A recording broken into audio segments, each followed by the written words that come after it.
Summer vacation అయిపోయి court మళ్ళీ restart అవుతుంది అదే టైంలో. సో ఆ టైంలో పోయి అడిగినాం, కోర్ట్ రీస్టార్ట్ అయింది, వి నీడ్ టు మళ్ళీ అప్పుడు కేసు ఉంది కదా అది తీసుకోవాలి ముందరికి అని. అంటే సొంత చిన్నాన్న చనిపోతే నేను ఇన్వెస్టిగేట్ చేసి కనుక్కోకపోతే అవమానము, ఎట్లా తిరిగి కనుక్కుంటాము. సో దాని గురించి వరి అవ్వాల్సిన అవసరం లేదు, ఏం అవసరం లేదు అన్నట్లుగా చెప్పారు. నాకు సిగ్గుచేటు అదే. సో ఇప్పుడు ఎలక్షన్ సో అప్పుడు నేను రిక్వెస్ట్ చేశాను, ఒక డెడికేటెడ్ టీం అయితే ఉంచండి, special team SIT SP Mohan అట్లే కంటిన్యూ చేయగలుగుతారా అని అడిగినాం. అంటే ఎట్లయినా అది ఎలక్షన్ కమిషన్ అపాయింట్ చేసిన వ్యక్తి కాబట్టి మార్చేది ఉండదు, ఆయన కంటిన్యూ అవుతాడు అని చెప్పి. అండ్ ఏమేమి సపోర్ట్ అవసరం అవుతుందో అవన్నీ ప్రొవైడ్ చేస్తాం అన్నారు. మేము కొంచెం సెల్ఫిష్గా కూడా ఆలోచన చేస్తాం. మళ్ళీ ఇప్పుడు సిబిఐ వస్తే they have to restart everything కదా. ఆల్రెడీ మొహంతికి చాలా విషయాలు తెలుసు.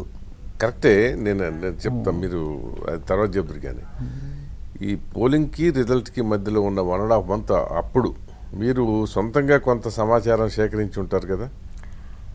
చాలా ట్రై చేసాము. ఇన్ఫ్యాక్ట్ అప్పుడు ఆ టైంలో ఎంత మందితో, ఇంట్లో వాళ్ళతో, మెయిన్లీ ఇంట్లో వాళ్ళతోనే మాట్లాడి నాకైతే ఇద్దరి మీద కొంచెం ఇష్యూస్ వస్తున్నాయి ఇంట్లో వాళ్ళతో మాట్లాడుతున్నప్పుడు. ఒకటి రంగన్న కంప్లీట్లీ ఇన్కన్సిస్టెంట్, ఒకసారి చెప్పింది ఇంకోసారి చెప్పుడు, ఇంకోసారి చెప్పింది ఇంకోటి కృష్ణారెడ్డి అగైన్ తడబడుతున్నాడు, ఎప్పుడు అడిగినా కానీ ఒకసారి ఇంకోటిసారి మ్యాచ్ అవ్వడం లేదు. సో నాకైతే కొంచెం ఏదో తేడాగా అనిపిస్తుంది. కానీ రాజశేఖర్ గారిని అమ్మ కానీ కృష్ణారెడ్డిని ఎట్లా అనుమానిస్తావు అని. రెండోది అతను జైలుకు పోయాడు, ఫస్ట్ 3 months జైల్లో ఉన్నాడు. ఎవరు? కృష్ణారెడ్డి. అది తర్వాతలే కృష్ణారెడ్డితో మాట్లాడింది కేమ్ అవుట్. బట్ అంటే ఆ సాఫ్ట్ కార్నర్ కూడా ఉండేది నాకు. అంటే జైలుకి వెళ్ళాడు, జైలుకి ఎందుకు వెళ్ళాడంటే క్లీనింగ్ ఆఫ్ ఎవిడెన్స్ లో. క్లీనింగ్ ఆఫ్ ఎవిడెన్స్ లో గంగిరెడ్డి, కృష్ణారెడ్డి, ప్రకాష్ ని ముందే అరెస్ట్ చేశారు. అప్పుడు అరెస్ట్ చేసిన రోజు కూడా కోర్టులో నేను పోలీసుతో వాదిస్తున్నాను.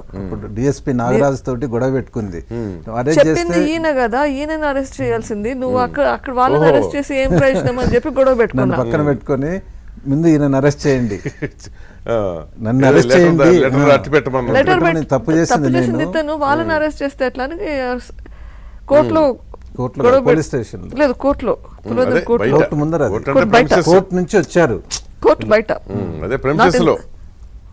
హాల్లో కాదు, కోర్టు బయట హాజరుపరిచి బయటకు తీసుకొచ్చారు. ఆయన బండిలో ఉన్నాడు కృష్ణారెడ్డి, బండిని ఆపమని చెప్పేసి ఈయనను అరెస్ట్ చేయండి అని నన్ను అరెస్ట్ చేయమని చెప్తుంది.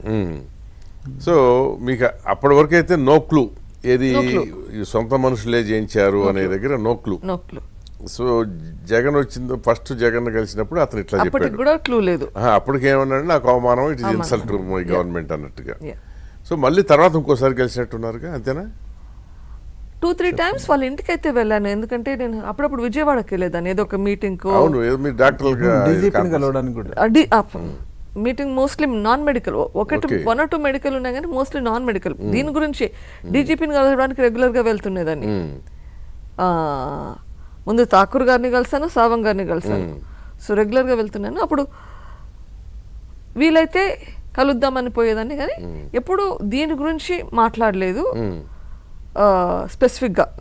ఎప్పుడైనా లంచ్ తో కలిసి కూర్చున్నా కానీ హడావుడిగా తినిపోతుంటున్నాడు, నేను కూడా డిస్టర్బ్ చేయడం పద్ధతి కాదులే, హడావుడిగా ఉన్నాడు, పనిలో ఉన్నాడు అని చెప్పి దీని గురించి అయితే